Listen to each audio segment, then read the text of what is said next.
everyone, and welcome to Stan the Wine Man TV. I am your host, Stan Rattan, and this is the Blue Collar Wine Show, where I help you spend your wine dollars wisely. It is No Shave November, so got the beard going on, also known as Mourvedre, which is you just grow a mustache. So this is kind of twofold month, for me. My mother died of cancer. I had a really good friend last year who died of cancer.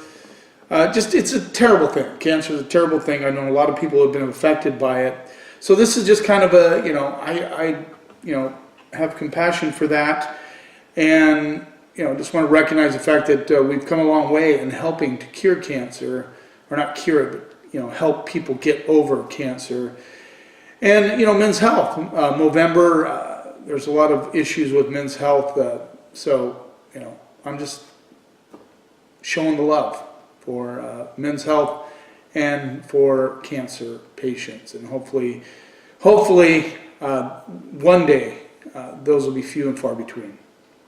Anyway, I got a hold of a bottle of Monastrell from Washington State, and I thought it was interesting that Indelico decided to call this Monastrell. Here's a little picture of the bottle.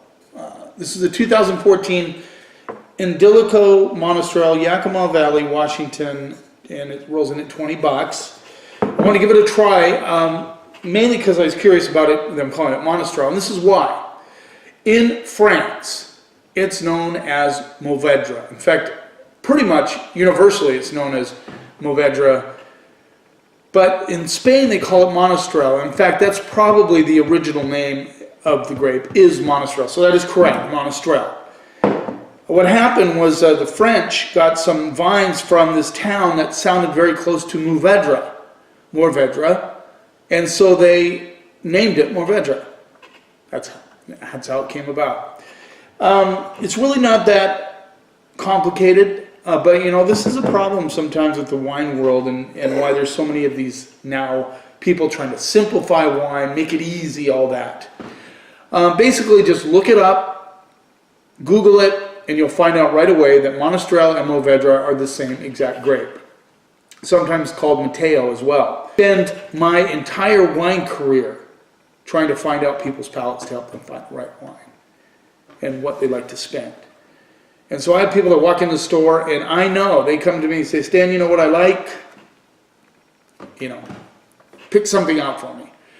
And it means a lot to me to find a great wine for their palate. But I also believe very strongly, and you've heard me say this many times, to stretch out your palate horizons. And that's one of the reasons I do this program.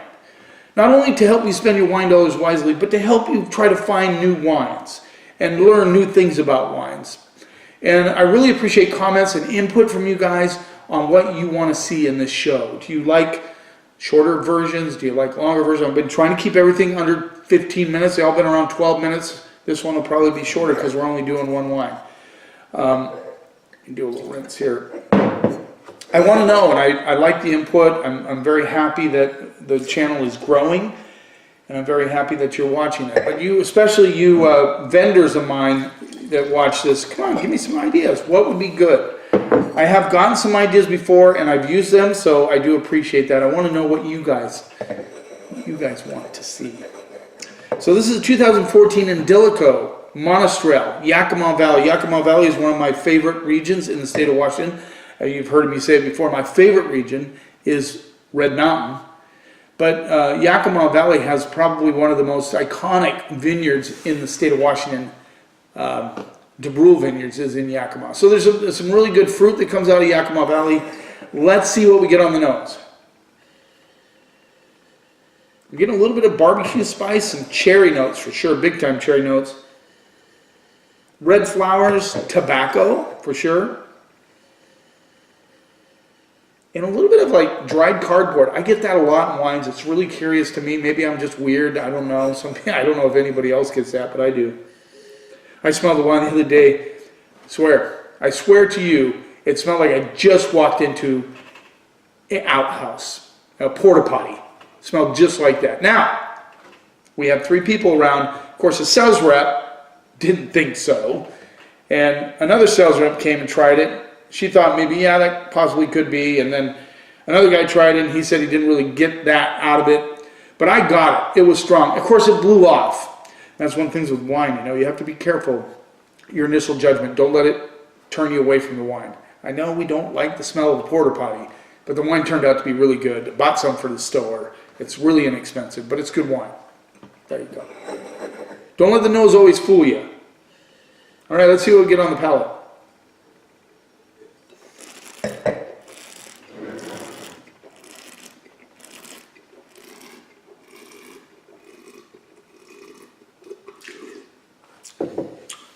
Solid wine, good structure. Real white pepper coming through right on the back end. Sweet tannins, but at the finish there's a little bit of a grip. I get solid cherry and currant notes with just a slight undertow of red raspberry. The finish shows tobacco, a little bit of earth. I like that. I like this. I like this wine actually.